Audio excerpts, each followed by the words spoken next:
하나님, 3월에 또 주일에 우리가 모여서 예배할 수 있도록 허락해 주시고 지금까지 지내하게 해주신 주님의 은혜를 찬양합니다.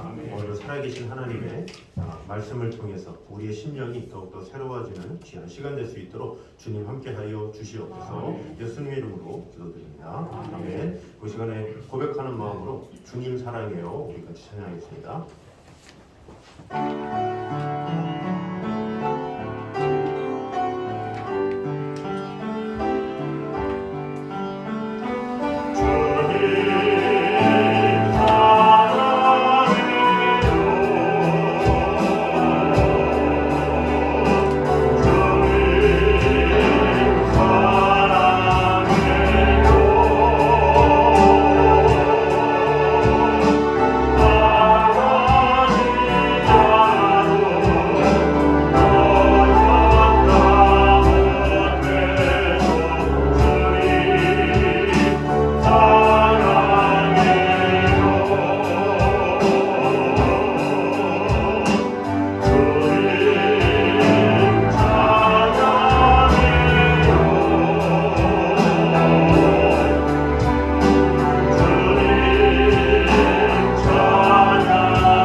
예수 이름이 온당에 우리 같이 찬양하러 가겠습니다.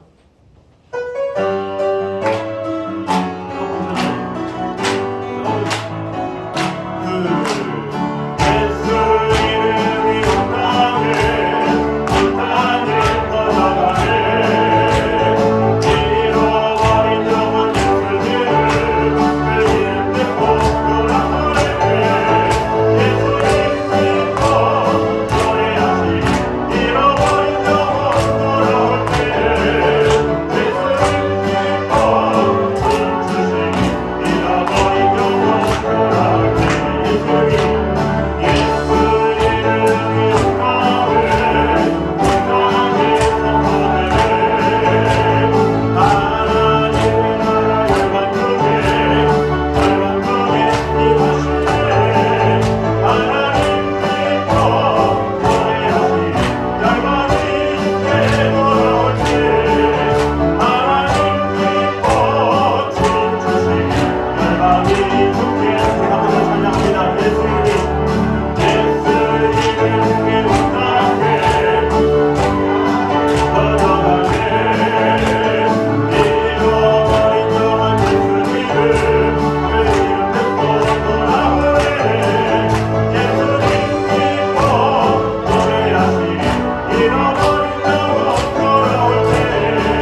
우리 같이 찬양하도록 하겠습니다.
주님만을 바라보면서 나의 힘이 되신 여호와 하나님만 바라보기 원합니다. 그런 마음으로 우리 한 목소리로 같이 기도하겠습니다. 찬양 중에 감사합니다. 우리와 함께 하시는 주님, 어떤 상황에서도 두려워 말고 겁내지 말고 오직 아버지 하나님께서 우리와 언제나 함께 하심을 바라보며 나아갈 수 있도록 주님 함께 하여 주시옵소서. 놀라운 하나님의 은혜와 평강으로 우리를 지켜주시고 돌봐주시고 함께 하심으로 말미암아 하나님의 귀한 영광 가운데 온전히 거하는 자들이 되게 하여 주시옵소서. 우리의 힘이 되시며 우리의 모든 것 되시며 우리의 피난처 되시며 우리의 피할 바위 되시며 우리의 산성이시며 요새의 주님의 은혜를 찬양합니다.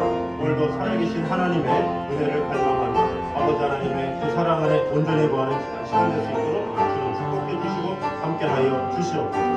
우리와 언제나 함께하시는 주님의 은혜를 찬양합니다. 주님 지켜주시고 언제나 함께하여 주시옵소서. 주님을 사랑합니다. 영원하신 왕, 썩지 아니하고 보이지 아니하고 홀로 하나이신 하나님께 존귀와 영광이 영원 무궁하도록 있을지어다. 아멘. 우리의 영원하시며 썩지 아니하시며 우리에게 가장 좋은 것을 주시는 주 하나님의 귀한 영광 가운데 오늘도 거하기 원합니다. 아멘. 오늘도 살아계신 하나님의 말씀을 통해서 우리의 심령이 더욱더 주님만을 바라보게 하시고 아버지 하나님께서 우리에게 주신 그 은총과 그 사랑이 오늘도 임하게 됨으로 말미암아 오늘도 그 힘으로 이 주일을 더욱더 승리하며 나아가는 성도들의 삶이 될 수 있도록 축복해 주시고 함께하여 주시옵소서. 예수님의 이름으로 기도드립니다. 아멘. 앞에 있는 사도신경으로 우리의 신앙을 고백하겠습니다. 나는 전능하신 아버지 하나님 천지의 창조주를 믿습니다. 나는 그의 유일하신 아들 우리 주 예수 그리스도를 믿습니다. 그는 성령으로 잉태되어 동정녀 마리아에게서 나시고 본디오 빌라도에게 고난을 받아 십자가에 못 박혀 죽으시고 장사된 지 사흘 만에 죽은 자 가운데서 다시 살아나셨으며 하늘에 오르시어 전능하신 아버지 하나님 우편에 앉아 계시다가 거기로부터 살아있는 자와 죽은 자를 심판하러 오십니다. 나는 성령을 믿으며 거룩한 공교회와 성도의 교제와 죄를 용서받는 것과 몸의 부활과 영생을 믿습니다. 아멘. 성시교도 사순절입니다. 하나님이여 사슴이 신의물을 찾기에 갈급함같이 내 영혼이 주를 찾기에 갈급하나이다. 내 영혼이 하나님 곧 살아계신 하나님을 간구하나니 내가 어느 때에 나가서 하나님의 얼굴을 배울까. 사람들이 종일 내게 하는 말이 내 하나님이 어디 있느냐 하오니 내 눈물이 주야로 내 음식이 되었도다. 내 영혼아 내가 어찌하여 낙심하며 어찌하여 내 속에서 고난하는가. 너는 하나님께 소망을 두라. 그가 나타나 도우심으로 말미암아 내가 여전히 찬송하리로다. 낮에는 여호와께서 그의 인자심을 베푸시고 밤에는 그의 찬송이 내게 있어 생명의 하나님께 기도하리로다. 내 반석이신 하나님께 말하기를 어찌하여 나를 잊으셨나이까. 내가 어찌하여 온세와 죄를 말미암아 슬프게 다니나이까 하리로다. 너는 하나님께 소망을 두라. 나는 그가 나타나 도우심으로 말미암아 내 하나님을 여전히 찬송하리로다. 아멘. 다 같이 앉아서 찬송가 446장 찬양하겠습니다.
기쁨과 소망과 생명이 되신 사랑의 하나님, 오늘 3월 첫째 주일 사랑하는 성도들, 지난 한 주 동안도 주님의 은혜 가운데 세상 것 바라보지 아니하고 주님의 것만 바라보면서 믿음 안에서 우리 주님 보시게 한다는 축복의 귀한 시간들을 보내시도록 도와주셨다가 이 시간 주님에서 각 가정에서 마음과 뜻과 정성을 다하여 우리 주님 앞 예배드릴 쪽 인도하였으니 진심으로 감사를 드립니다.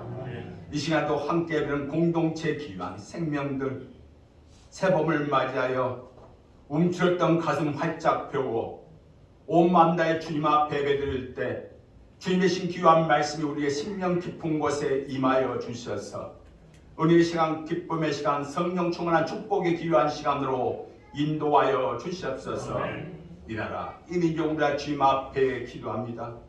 이 나라 땅 정치, 경제, 사회, 군사적으로 매우 땅 어려운 가운데 있는 줄 우리 좀 말씀 믿사오니 모든 국민들 자신의 생각 다 내려놓고 주님의 말씀 안에서 주님의 신 지혜 가지고 맡은 바에 최선을 다할 때 하루속 하나하나 회복될 수 있도록 축복하여 주시옵소서. 모든 국민들 앞으로 삶도 복되고 즐거운 삶이 또 축복하여 주시옵시고 세상 풍조는 변화해도 주님의 말씀은 변하는 점 믿사오니 그 말씀 따라 행동하며 실천하며 더욱더 만져 주의 영광만 드리는 믿음의 복된 귀한 민족으로 하나 되어서 축복하여 주시옵소서. 사랑 일강교회도 반세기생 큰 믿음 가지고 주님의 뜻을 같이 하기에 붙잡며 도와 주시옵소서. 주님의 신 귀한 사명을 바로 감당하며 더욱더 주님 앞에 사랑받고 칭찬받는 우리 김보시 감당 귀한 교회로 성장할 수 있도록 도와주시옵소서. 새봄을 맞이하여 전도의 사역도 담당할진데 우둔한 입술로 주님의 말씀을 전파할지라도 일단 그 말씀이 생명인 귀한 말씀이 되어서 아직도 주님을 찾지 못한 어린 생명들이 이적의 무수 생명들이 주님을 찾게 하여 주셔서 함께 예배드리며 찬양하며 기도하는 믿음의 복된 귀한 가정을 이루어 나아갈 수 축복하여 주시옵소서. 내가 공동체 귀한 생명들도 세상에 소망을 두지 아니하고 하나님께 소망을 둔는 믿음의 복된 귀한 삶 살아가며 세상에서도 믿음의 본이 되며 날마다 믿음의 씨앗을 뿌리며 나아가므로 우리 앞에 귀한 도구들도 상대해서 축복하여 주시옵소서. 교회나 사업과 다니는 직장도 3월 한 달 동안도 주님께서 모든 것 주관하여서 함께 일하는 딴 동료들과 함께 서로 아끼며 의지하며 서로 협력하여서 날마다 차고 넘치는 축복들 마음껏 누리며 생활에 또 도와주시옵소서. 세우신 기관들도 서로 모이게 쓸 수 있도록 도와주시고 서로 아끼며 의지하며 나아갈 때 사물한 땅 계획한 것 하나님의 이며 나아갈 수 축복하여 주시옵소서.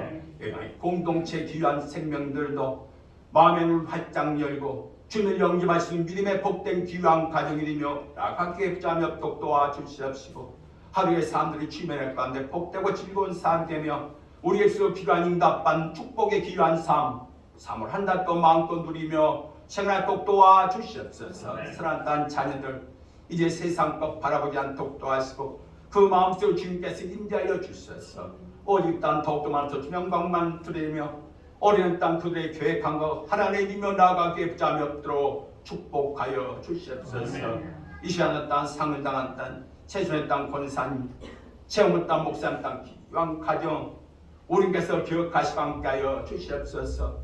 어머님을 먼저 버리고 아버님을 먼저 보내는 땅 아픔과 서름 고통이 있을지라도 그를 위하여서 사랑하여 주소서.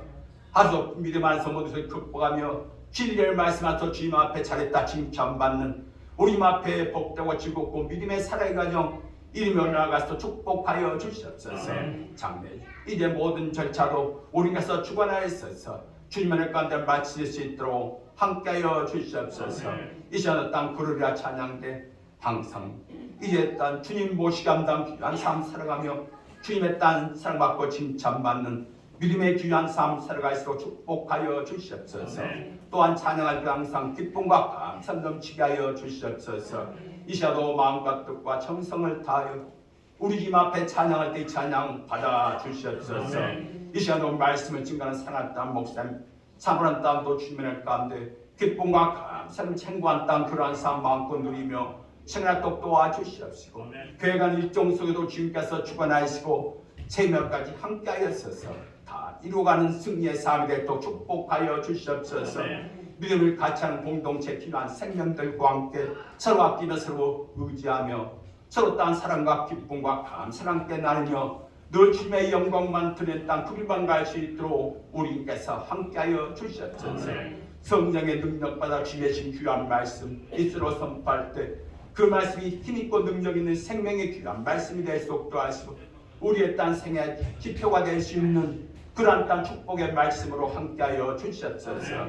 이 시간 말씀을 증거하는 목사님과 그러한 찬양대와 예배원들과 주님에서 각 가정에서 예배드리는 귀한 생명들 3월 첫째 주 마음이 하나님의 열려지며 축복의 시간 기쁨의 시간 주님의 가운데 성령 충만한 귀한 시간으로 역사하신다 함께하여 주시옵소서.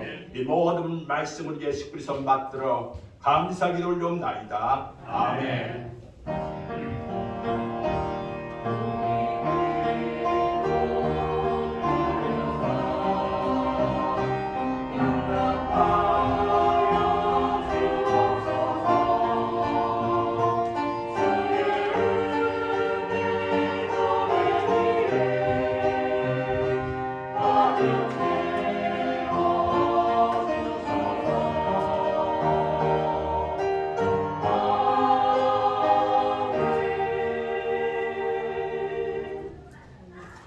이 시간 우리에게 주신 하나님의 말씀은 누가복음 1장 39절입니다.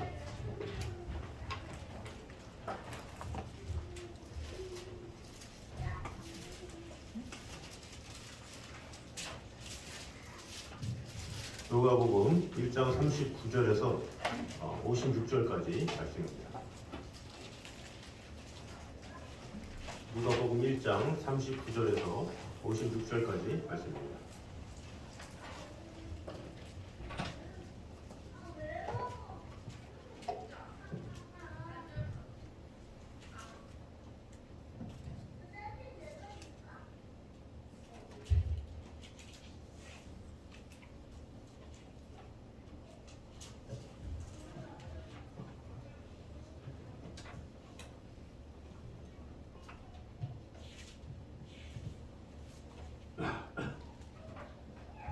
죄송합니다. 1장 26절에서 38절까지입니다. 1장 26절에서 38절까지. 여섯째 달에 천사 가브리엘이 하나님의 보내심을 받아 갈릴리 나사렛이라는 동네에 가서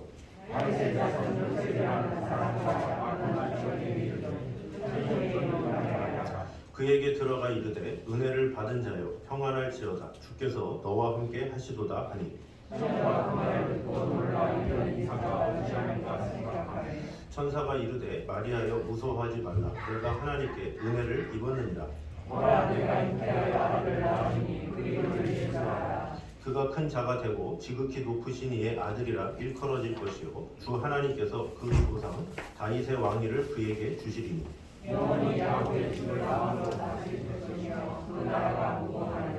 마리아가 천사에게 말하되 나는 남자를 알지 못하니 어찌 이 일이 있으리이까. 천사가 대답하여 이르되 성령이 내게 임하시고 지극히 높으신 이의 능력이 너를 덮으시리니 이러므로 나실까 거룩한 이는 하나님의 아들이라 일컬어지리라. 보라 내 친족 엘리사벳도 늙어서 아들을 배웠느니라. 본래 임신하지 못한다고 알려진 이가 이미 6달이 되었나니 대저 하나님의 모든 말씀은 능하지 못하시느니라. 다 같이 읽겠습니다. 마리아가 이르되 주의 여종이오니 말씀대로 내게 이루어지이다 하매 천사가 떠나가니라. 아멘. 이 시간에 글로리아 찬양대 찬양이겠습니다.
그렇습니다. 하나님 감사합니다. 큰 죄에 빠진 나를 구원해 주시고 놀라운 사랑으로 이끌어 주신 주님, 오늘도 하나님의 말씀으로 우리의 심령이 새로워지며 하나님의 사랑 안에 온전히 거하는 귀한 시간 될 수 있도록 주님 함께하여 주시옵소서. 예수님의 이름으로 기도드립니다. 아멘. 우리 광고 말씀 드리도록 하겠습니다.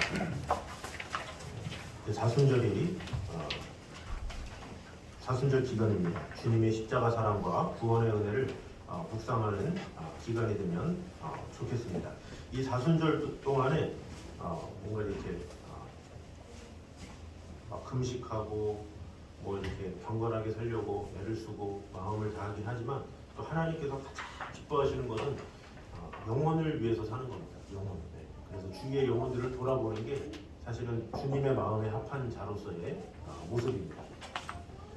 나 혼자 경건하게 살아야지 뭐 이런 것을 더 뛰어넘어서 내 주위의 영혼들이 하나님을 알게 할 수 있도록 하는 것, 그것을 하나님께서 더욱더 기뻐하신다라는 마음을 가지고 사순절 기간 동안에 개인적인 또 신앙도 세우겠지만 그 이후에 더 나아가서 하나님의 나라를 위해서도 잘 준비해 주시면 좋겠습니다. 그런 의미에서 예배 후에 전도지 작업이 있습니다. 근데 시간이 많이 없어요. 오늘 가야 될 곳도 있고 이렇게 뭐 장례식장도 있고 이렇게 하다 보니까 작업할 시간이 없기 때문에 이렇게 로비에 전도지랑 비닐이랑 달고나랑 이렇게 한 500개씩 해서 2봉지를 놨습니다. 그래서 주중에 마음이 있으신 성도님께서 꼭 가져가셔서 집에서 좀 해가지고 오셨으면 좋겠어요. 전도지가 모자라서 할 수가 없어요. 그래서 한 500개 정도니까 금방 손 빠르신 분은 2시간이면 아마 할 거예요. 그래서 하셔서 주중에 저기 교회 안에 놔주시면 우리가 월요일하고 금요일 가려고 하는데 지금 월요일 가는 것도 좀 빠듯합니다. 보통 이 초등학생 여기 석천초나 9월 중이나 이게 다 하면 한 학교에 1000개 이상은 소진되기 때문에 그것이 돼야 우리가 좀 할 수가 있습니다. 저번 주에는 학교 앞에서 막 하다가 아이들은 엄청 나오는데 다 떨어져가지고 이러지도 못하고 저러지도 못하고 교회에서 엄청 뛰어와가지고 막 있는 거 저런 거 다 해서 또 갔더니 뭐 아이들은 거의 다 가려고 그러고 붙잡고 다 주고 이러느라고 많은 이렇게 착오가 있었습니다. 그래서 그런 일이 없도록 많이 잘 준비를 해놔야 될 것 같습니다. 그래서 원래는 6일, 7일, 8일, 9일, 10일 다 스케줄 짜놨다가 전도지가 별로 없어서 준비가 쉽지 않아서 우선은 2번을 좀 제대로 하는 것으로 이렇게 하도록 하겠습니다. 시간은 추후에 공지하도록 하겠습니다.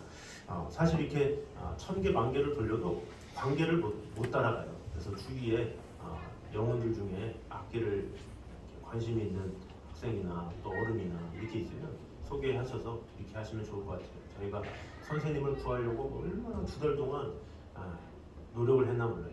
특별히 뭐 기타나 드럼이나 뭐 제가 가르쳐도 되지만 아마추어가 하는 것보다 진정한 프로가 가르쳐줘야 될 것 같아서 그 프로를 찾느라고 어마어마한 시간이 걸리고 에너지가 소진됐습니다. 그래서 꼭 그렇게 좋은 선생님을 이렇게 모셔도 그런 기회잖아요. 기회. 그래서 그런 기회가 있을 때 여러분이 그 기회를 잡으셔가지고 이런 것도 소개해 주시고 이렇게 해야 더 오케스트라나 또 개인적으로나 여러 면에서 많은 또 힘이 될 것 같습니다.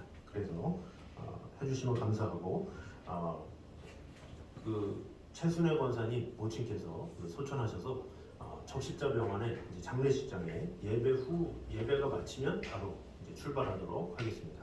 그래서 우리가 그 어떤 때보다 이렇게 어려움을 당할 때, 위로가 필요할 때, 그때 가서 같이 위로해 주는 게 참 필요합니다.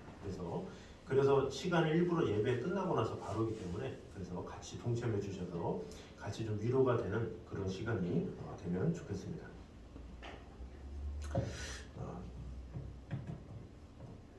자, 오늘은 마리아를 통한 하나님의 계획이라는 제목으로 은혜를 나누도록 하겠습니다.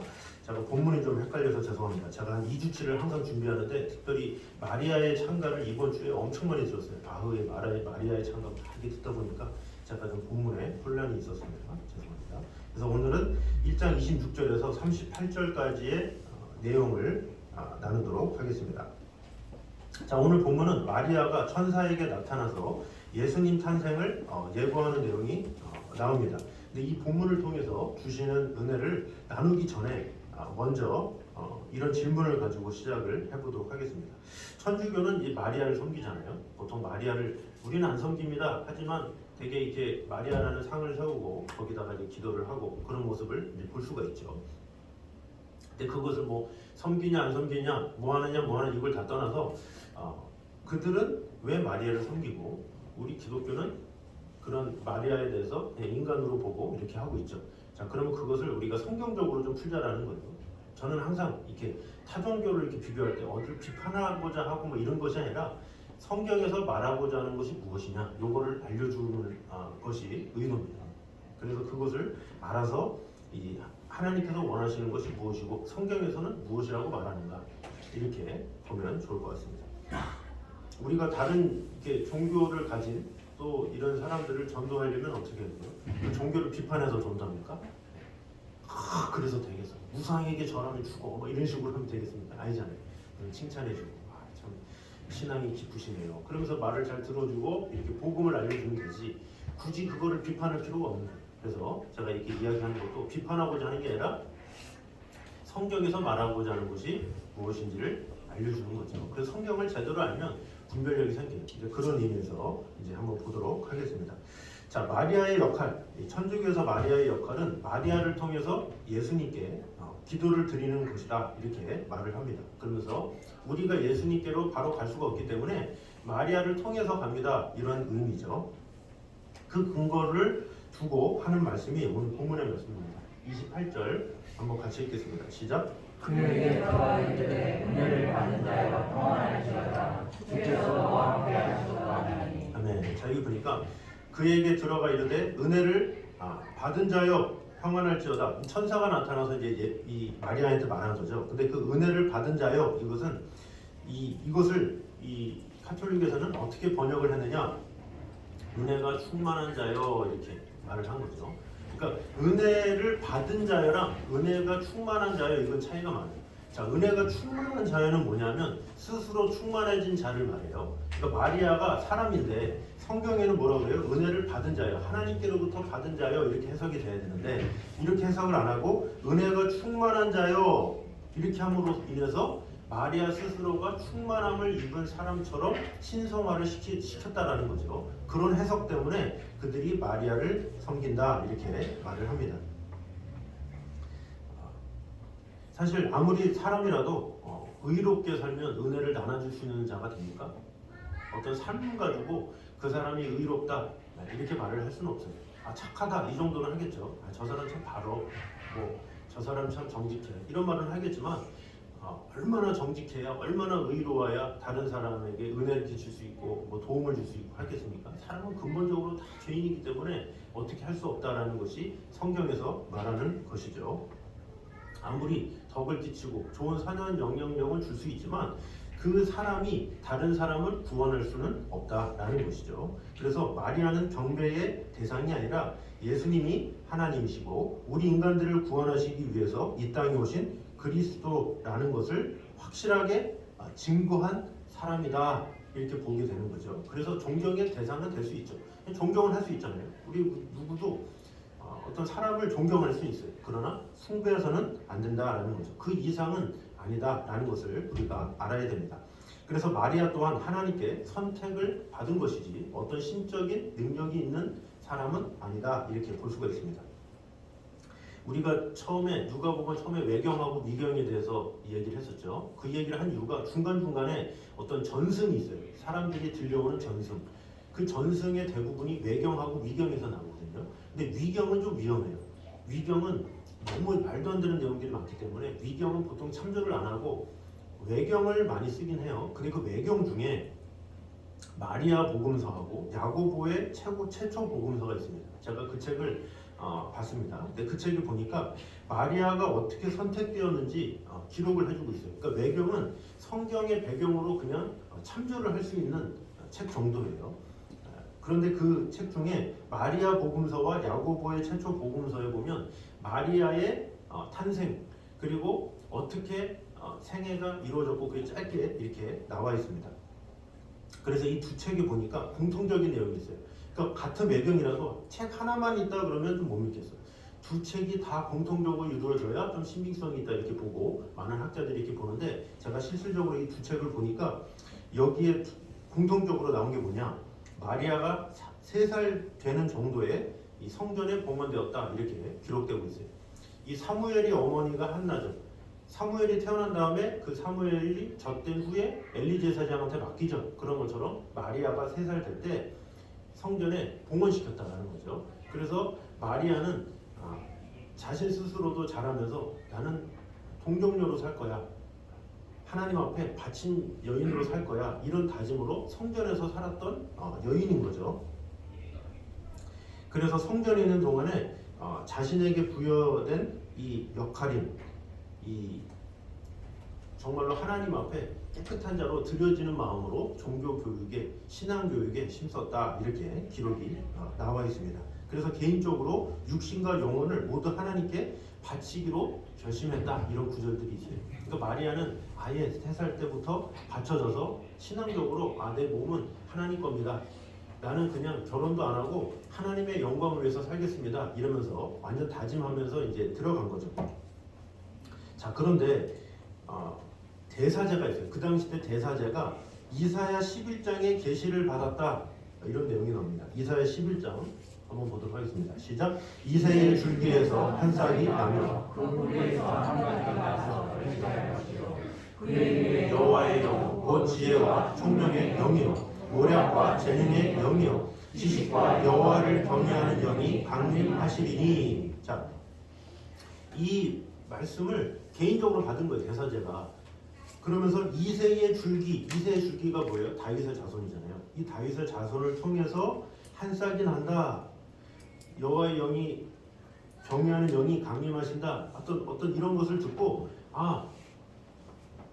이 아직까지 남자를 알지 못하는 이 마리아에게 또 다른 남자를 결혼시켜야 되겠구나, 이런 생각을 하게 된 거죠. 그래서 마리아는 12살이 될 때까지 성전에서 봉사하며 지내다가 14살이 되어서 결혼을 하게 된 거죠. 그러니까 마리아의 의도가 아니라 대사자가 말씀을 지켜야 되기 때문에 혼인을 해야 된다, 이렇게 이야기를 한 거예요. 그래서 약혼을 해라, 이렇게 말을 한 거죠.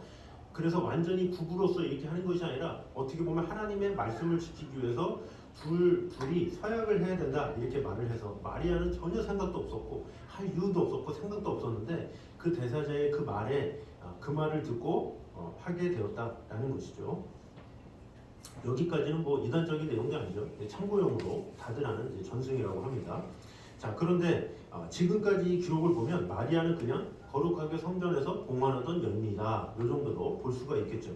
자, 그런데 카톨릭에서는 숭배를 세 가지의 단어를 가지고 쓰는 것을 제가 봤습니다. 보면 숭배를 세 가지로 보는데 라트리아, 둘리아, 하이퍼둘리아 이렇게 세 가지로 봅니다. 그래서 라트리아는 참되신 하나님만을 숭배할 때 라트리아라는 단어를 쓰고, 천사들과 신성된 이 성인들에게 대한 존경을 가질 때는 둘리아라는 단어를 씁니다.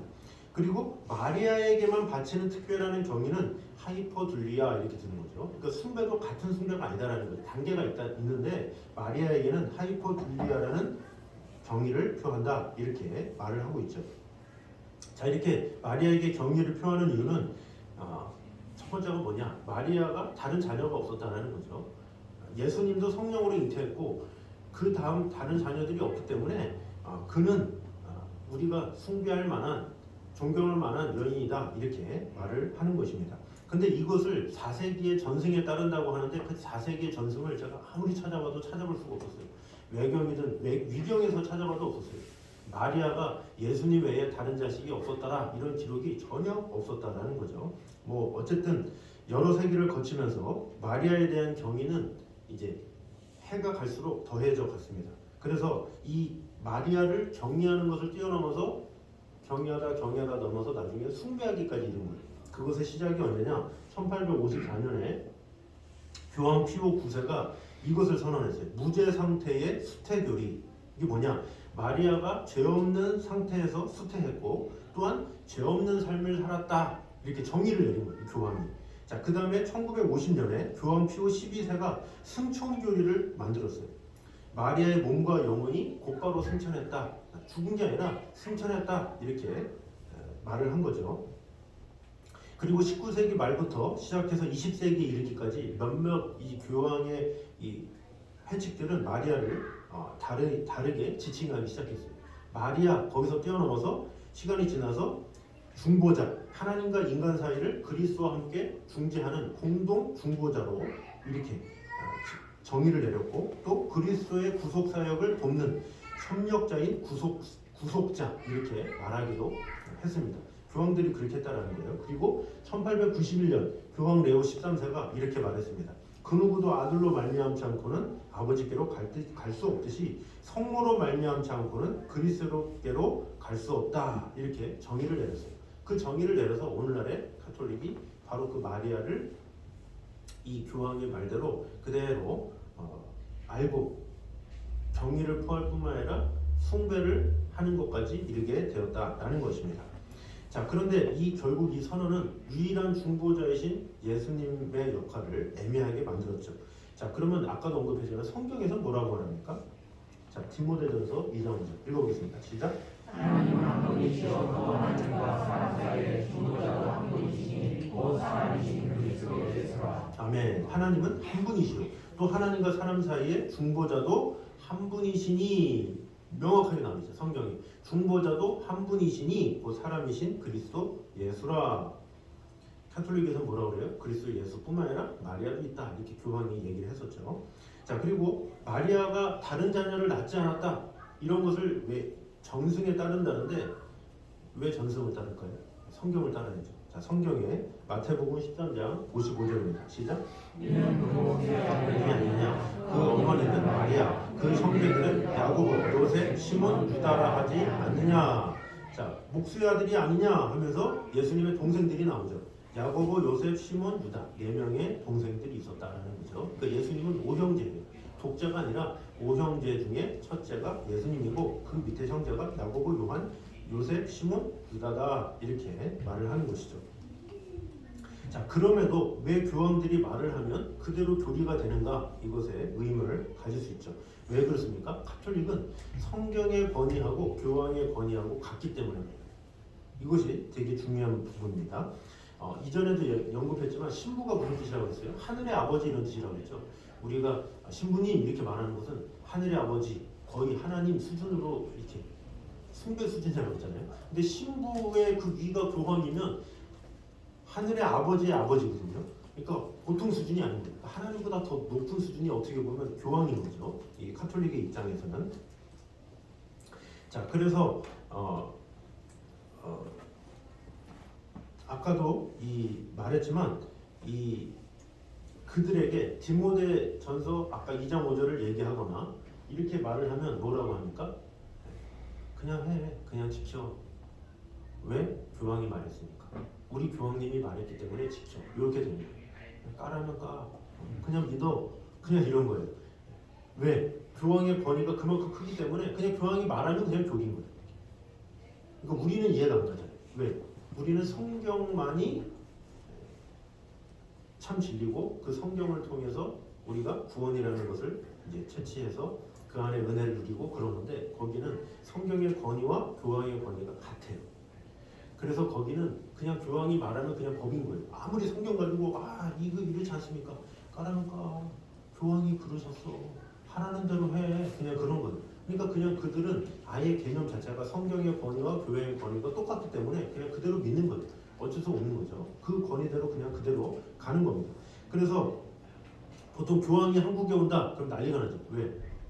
높으신 분이기 때문에 하나님 수준이기 때문에 거의 성경의 권위인 분이 오시는데 뭐 나라가 들썩거리잖아요. 오신다. 그래서 2014년에 266대 교황이 프란치스코가 뭐라고 그랬습니까? 나는 경차 타고 다니는데 다 그러니까 세상에 하나님이신 분이 경차를 타시다. 이거 놀라는 거예요.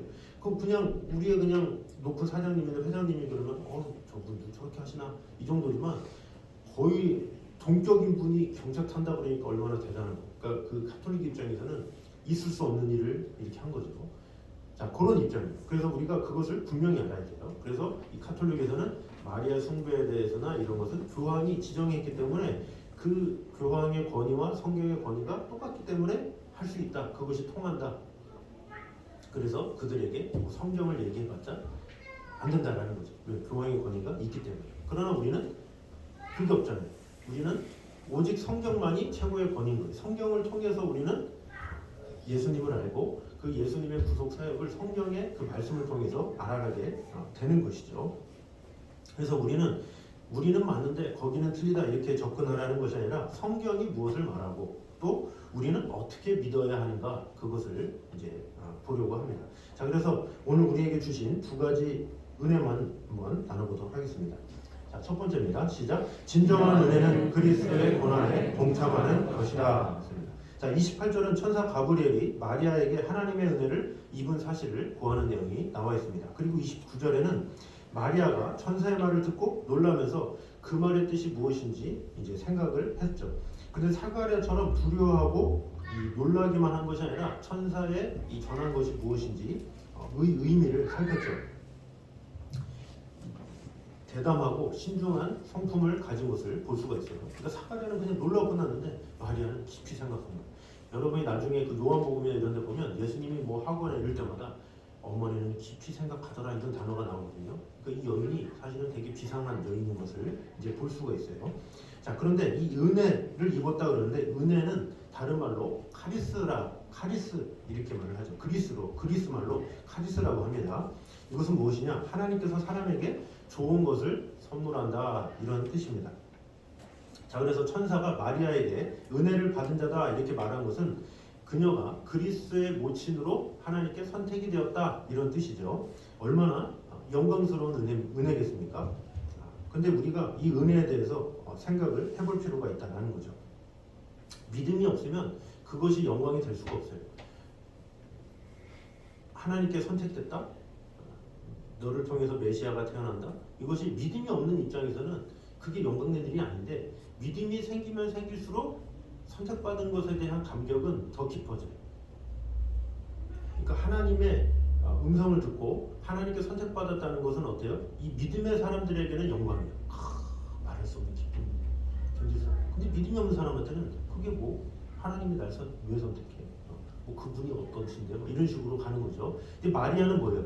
성전 봉헌을 3살 때부터 쭉 키우면서 하나님만을 경외하는 자인데 그 온 이스라엘이 사실은 메시아가 오기만을 그렇게 기도했는데 그것을 마리아를 통해서 난다? 이게 얼마나 영광된 일이에요. 그래서 이 마리아는 두근두근하는 마음으로 그 선택받은 것에 대해서 감사할 수 있었다라는 것입니다.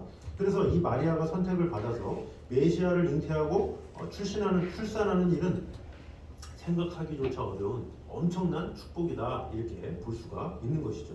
자, 자, 그런데 다른 각도로 우리가 한번 보면 마리아가 메시아를 낳는 것이 축복이기만 하는가? 이렇게 생각을 할 필요가 있죠. 왜냐?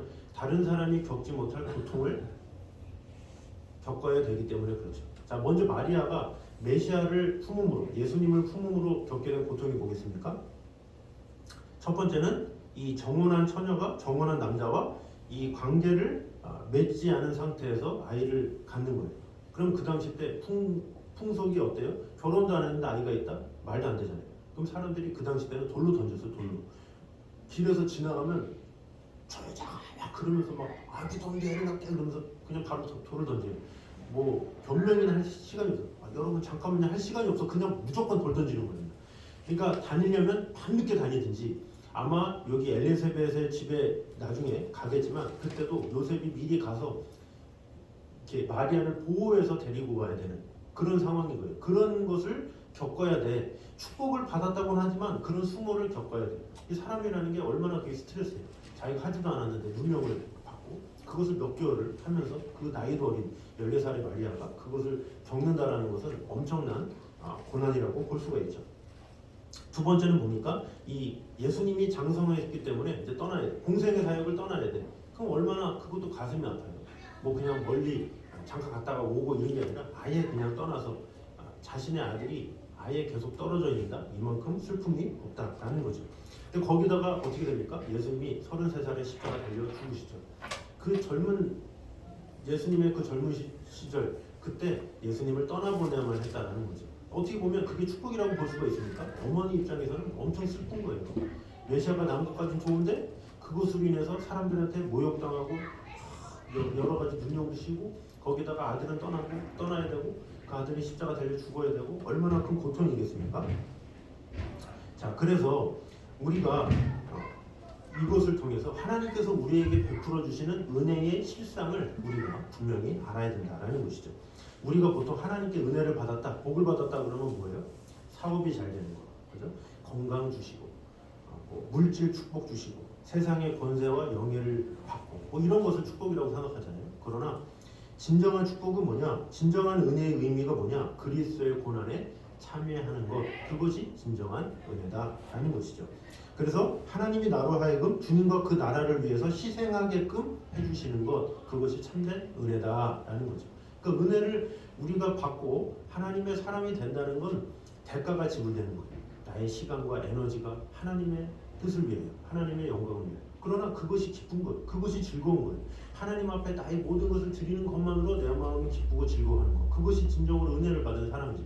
그러나 뭔가 기복적인 신앙이나 좀 샤머니즘적인 신앙을 가진 사람들은 어때요? 나에게 어떤 복이 주어져야 돼. 큰 물질이 주어져야 돼. 뭔가 사업적으로 성공을 해야 돼. 그래야 뭔가 이런 것처럼. 그때는 막 하나님이 하셨다 그러면서 막 입을 떠들다가 그런 것이 아무것도 없으면 내가 왜 복을 받는 것이 없고 이렇게 생각하죠. 그러나 진정한 복은 그것이 아니다라는 거죠. 그리스도의 고난에 참여할 수 있는 것, 주님과 동행할 수 있는 것, 이런 것이 진정한 은혜다라는 것이죠.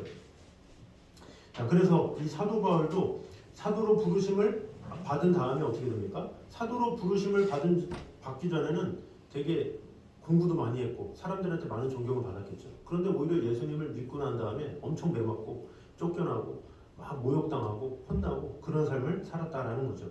그럼에도 불구하고 그는 이런 모든 것을 하나님의 은혜로 여기고 감사했다라는 것이죠. 디모데전서 1장 12절입니다. 시작. 나를 원하신 그리스도 예수 우리 주께 내가 감사하고 나를 충성되게 여겨 내게 직분을 맡기시니. 아멘. 그리스도 예수 우리 주께 내가 감사함은, 디모데에게 이런 책을 쓸 때는 지금 말년 때예요.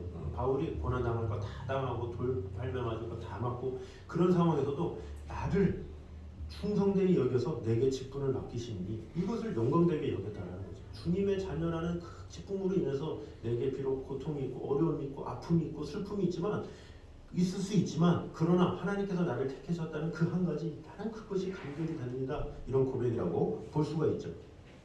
마태복음 5장 10절에 뭐라 그럽니까? 의를 위하여 핍박을 받는 자는 복이 있나니, 이렇게 말씀을 하고 있습니다. 자, 그래서 우리도 하나님의 은혜를 받는다는 것, 이것을 우리가 잘 생각해 봐야 될 필요가 있다는 거죠.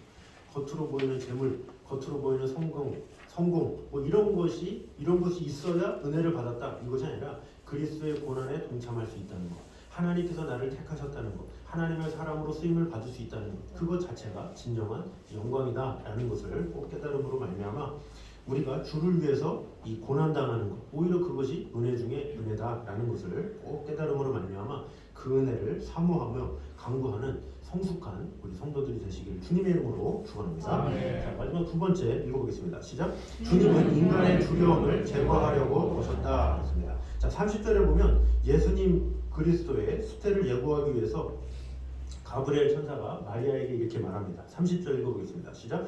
천사가 이르되 마리아여 무서워하지 말라. 내가 하나님께 은혜를 입었느니라. 자, 무서워하지 말라 이렇게 말을 하고 있는데 이것은 세례 요한의 이 수태를 고지하기 위해서 이 사가랴에게 처음 찾아와서 한 말씀도 이와 같습니다. 우리 13절 한 번 더 읽겠습니다. 시작. 천사가 그에게 이르되 사가랴여 무서워하지 말라. 너의 간구함이 들린지라. 내 아내 엘리세벳이 내게 아들을 낳아 주리니 그 이름을 요한이라 하라. 자, 사가랴여 무서워하지 말라 또 여기서 얘기를 하고 있죠. 마리아나 사가랴나 두려워하는 마음이 있었기 때문에 두려워하지 마, 무서워하지 마 이렇게 말을 한 것이죠. 그래서 이 성경에 보면 천사를 만난 사람들은 대부분 다 두려워하는 모습을 볼 수가 있습니다. 그들이 천사를 두려워하는 이유가 뭐겠습니까? 이 천사가 하나님의 사자이기 때문에 그렇죠. 하나님의 부르심을 받은 심부름꾼이기 때문에 이 천사를 보고 두려워하고 무서워한 것이라고 볼 수가 있습니다.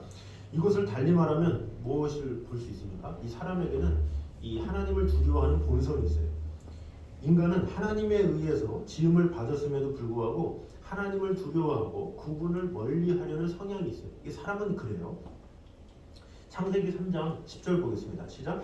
이르되 내가 동산에서 하나님의 소리를 듣고 내가 벗었으므로 두려워하여 숨었나이다. 그랬어요. 자, 두려워하며 숨었나이다. 원래는 두려워하지 않았었죠. 아담 하와는 언제 두려워하지 않았어요? 죄를 짓기 전에는 두려움이 없었어요. 마음껏 과실을 따먹고 동물 이름을 지으면서 에덴 동산에서 누렸죠. 근데 언제부터 두려워했어요? 선악과를 따먹고 죄를 짓고 그때부터 인간은 두려움을 가지게 시작하게 되었다라는 것입니다. 인간이 하나님의 명령을 거스려서 죄를 범하는 순간 그때부터 사람은 두려움을 갖게 된 것이죠. 그래서 하나님은 에덴 동산에서 인간과 선악과에 대한 언약을 맺고 그것을 어기면 정령 죽게 될 것이다 이렇게 말씀하셨는데 그래서 어겼잖아요. 그래서 어겼기 때문에 그때부터 두려움을 가지게 된 것입니다. 그런 의미에서 볼 때 죄야말로 인간의 두려움의 실체다라는 것이죠. 이 두려움의 시작은 어디냐? 죄에서 시작된다 이렇게 볼 수가 있죠. 그래서 죄야말로 인간의 원수며 우리의 두려움과 죽음을 안겨주는 적이다라고 볼 수가 있습니다. 자, 그런데 우리 주님께서 이 원수의 손에서 우리를 건져내서 한평생 두려움 없이 하나님을 섬길 수 있게 하려고 어떻게 했습니까? 그분의 아들 예수 그리스도 그분을 우리에게 보내주셨어요. 그래서 그분으로 말미암아 우리가 구원을 얻도록 허락하셨다라는 것입니다. 바로 그렇게 하기 위해서 성령으로 마리아에게 이 예수님께서 잉태되어서 육신을 입고 이 땅에 오신 것이죠. 그래서 이 천사 가브리엘이 사가랴와 마리아에게 두려워하지 말라 이렇게 말한 것은 그가 가지고 온 소식이 죄와 용서의 복음에 관한 것이기 때문에 그렇다라는 것이죠. 예수 그리스도가 나게 됨으로 말미암아 죄의 문제 이제 해결함을 받을 수 있어. 이제 두려워하지 마, 무서워하지 마, 놀라지 마 이렇게 말을 하는 것이죠. 그래서 우리 주님의 오심과 그의 구속 사역으로 인해서 하나님과 인간과의 관계는 두려움에서 사랑으로 이제 바뀐 거죠. 그리고 인간의 생애는 죽음의 절망에서 생명의 소망으로 바뀌게 된 것이죠. 그래서 우리 인간은 하나님을 정말로 사랑하고 경외하는 자는 두려움이 없어져요. 근데 대부분의 신앙생활하는 사람들도 두려워하는 경우가 엄청 많아요. 무서워하고 겁내고 이렇게 불안해하고 그런 사람들이 엄청나게 많아요.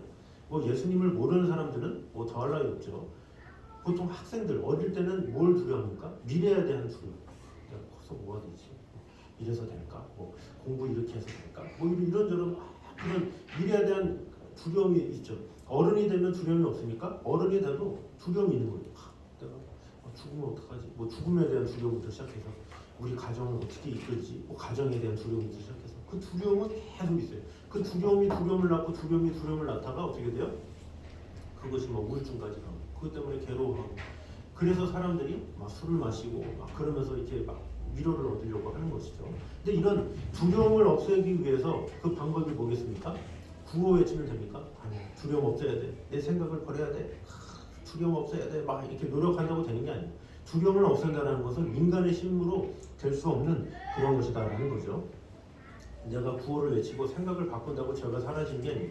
죄가 사라지려면 내 안에 예수 그리스도를 모시고 하나님이 나와 함께 하셔야 주님으로부터 말미암은 위로가 있어야 내 안에 두려움이 사라집니다.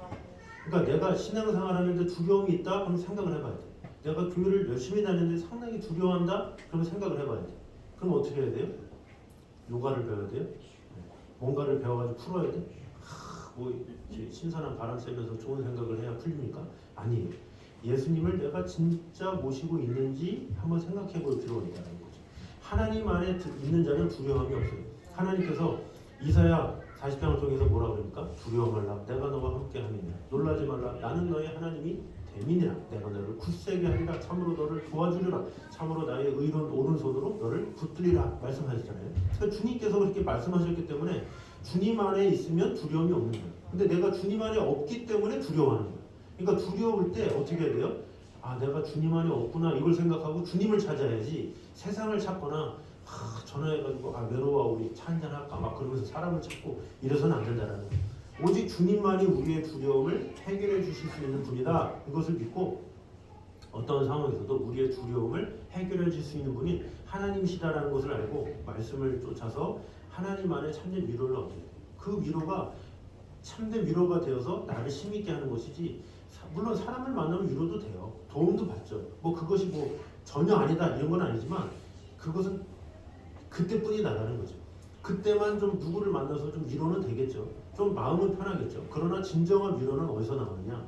주님이 나와 함께 하심을 믿을 때, 내가 죄의 사함에 대한 확신을 얻을 때 그때부터 인간은 자유함을 얻게 되는 거죠. 철로역정의 책에 보면 뭐라고 해요? 이 수많은 짐들을 지고 있잖아요. 이렇게 저렇게 막 고민하고 근데 그 철로역정에서 많은 사람들을 만나지만 진정한 해결을 찾지 못하죠.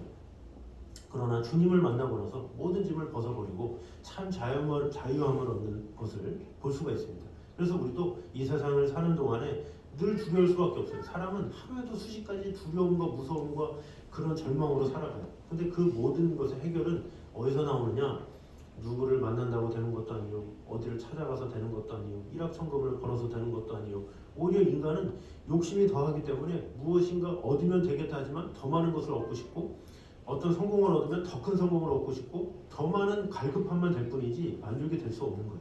우리의 진정한 만족이신 예수 그리스도 안에 온전히 거할 때, 죄사함 안에 온전히 거할 때 내 안에 진정한 축복과 은혜가 임하게 된다라는 것입니다. 그래서 우리가 어떤 절망의 상황에도 어떠한 우울함의 상황에서도 아무것도 두려워하지 말라. 놀라지 말라. 나는 너의 하나님이다. 이런 하나님의 음성만 들으면 우리는 끝나는 거예요. 그래서 그 음성으로 힘을 얻고 그 음성으로 우리가 힘을 얻음으로 말미암아 어떤 상황에서도 이 세상에서 어떤 만족을 얻거나 세상에서 위로를 찾는 자가 아니라 주님 안에서 참된 위로와 참된 사랑을 받는 그 마리아가 그 천사의 음성을 듣고 두려워하지 말라 그것을 듣고 그 은혜가 넘쳤기 때문에 어떻게 돼요? 기쁨으로 엘리사벳에게 가서 막 서로 은혜를 나누는 내용이 나오죠. 결국엔 하나님의 위로와 사랑만이 우리를 치유할 수 있다라는 마음을 가지고 오늘도 오직 주님 안에 참된 위로와 평강을 얻는 저와 여러분 되시기를 주님의 이름으로 축원합니다. 자, 우리 시간에 아무것도 두려워 말라 우리 가사 생각하면서 같이 찬양하도록 하겠습니다. 우리 다 같이 일어나서 우리 가사 생각하면서 찬양하도록 하겠습니다.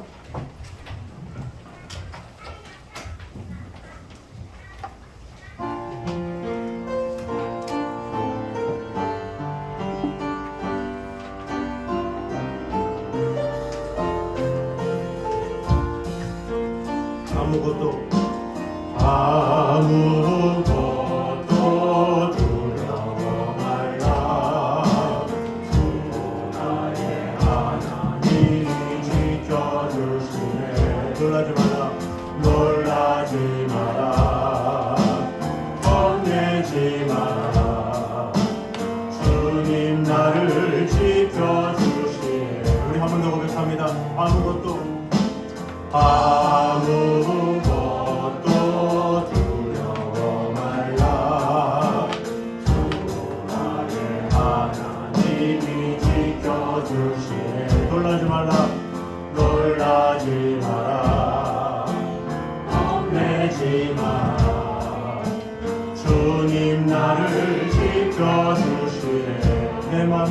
심에 겨워 내 맘이 심에 겨워 지칠지라도 주님 나를 지켜주시네.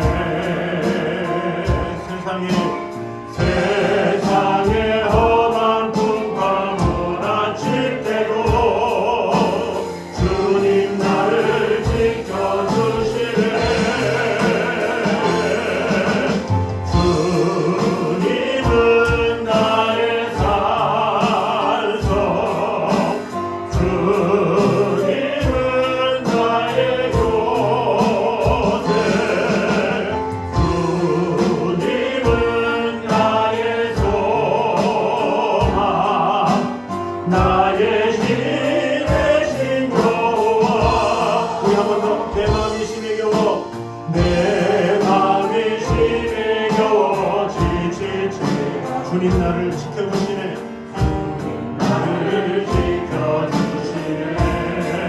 세상의 험한 풍파 세상의 험한 풍파 몰아치게도 주님 나를 지켜주시네.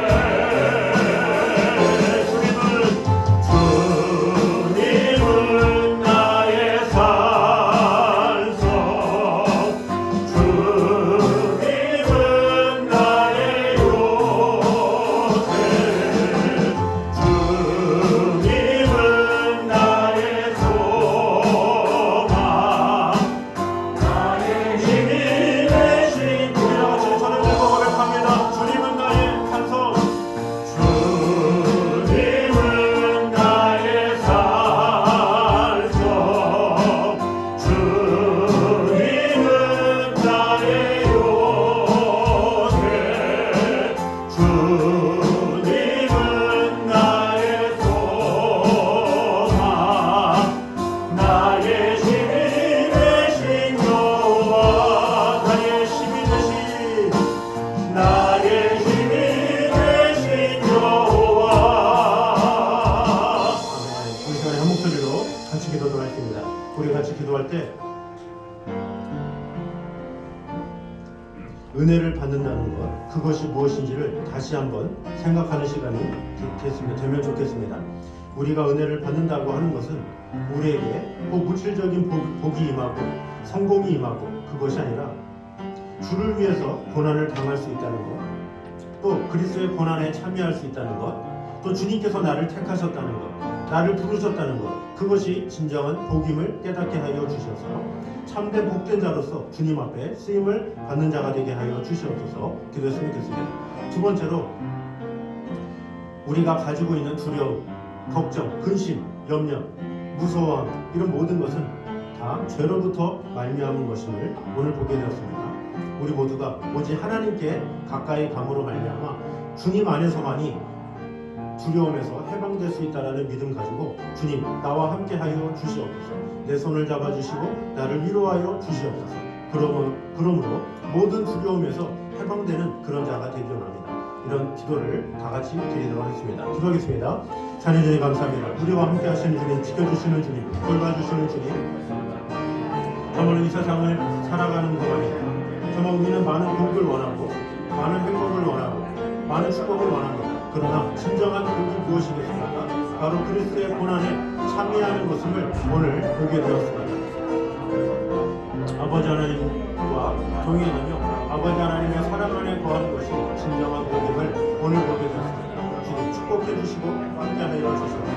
아버지 하나님의 영광이 아버지 하나님의 은혜가 우리 안에 가득 임할 수 있도록 주님 지켜주시고 함께하여 주시옵소서. 주님만을 사랑하오니 주님 지켜주시고 돌봐주셔서 언제나 함께하여 주시옵소서. 진정한 하나님의 은혜가 온전히 구할 수 있도록 주님 인도하여 주시옵소서. 주님만을 사랑하오니 주님 지켜주시고 언제나 함께하여 주시옵소서.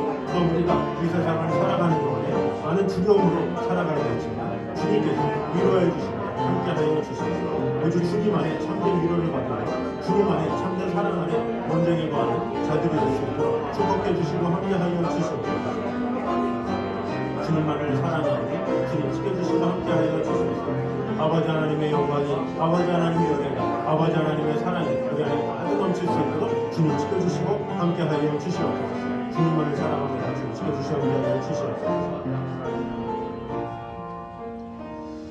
아버지 하나님, 그리스도의 고난에 동참하는 그것이 바로 은혜임을 오늘 보게 되었습니다. 그것이 진정한 축복임을 보게 되었습니다. 세상에 보이는 부와 명예와 권세와 이런 것이 아니라 정말로 주님이 나와 함께 하신, 주님이 나를 선택하시고 주님이 나를 부르셨다는 그 사실이 가장 큰 은혜임을 믿습니다. 아버지 하나님, 그 은혜를 갈망하며 그 은혜를 사모하며 나가는 성도들이 되게 하여 주시옵소서. 또한 우리 마음 가운데 우리가 살아가는 동안에 많은 두려움으로 살아가고 있습니다.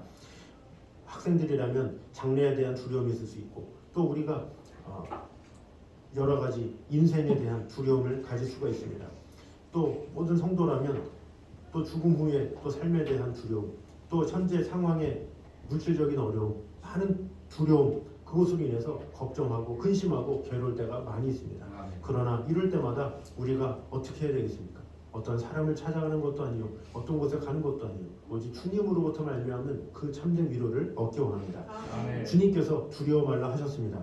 주님의 의로운 손으로 우리를 붙잡아 주시겠다고 말씀하셨습니다. 오직 주님만이 우리의 모든 두려움을 해결하실 수 있는 분이오니 오직 주님만이 참된 위로와 사랑을 얻을 수 있도록 인도하여 주시옵소서. 나의 생각이, 나의 다짐이 나를 변화시키는 것이 아니라 오직 하나님의 말씀만이 나를 위로할 수 있고 나를 치유할 수 있다는 믿음 가지고 오직 그 말씀 안에 승리하며 나아가는 성도들이 되게 하여 주시옵소서. 이제는 우리 주 예수 그리스도의 은혜와 아버지 하나님의 무한하신 사랑과 성령님의 교통하심이 늘 우리와 함께 계심으로 말미암아 우리에게 참된 위로와 사랑을 주시기 원하시는 그 하나님의 사랑을 붙잡기 원하는 이 자리에 있는 모든 성도들과 가정들 위해 이제부터 영까지 함께 있기를 간절히 축원하옵나이다. 아멘.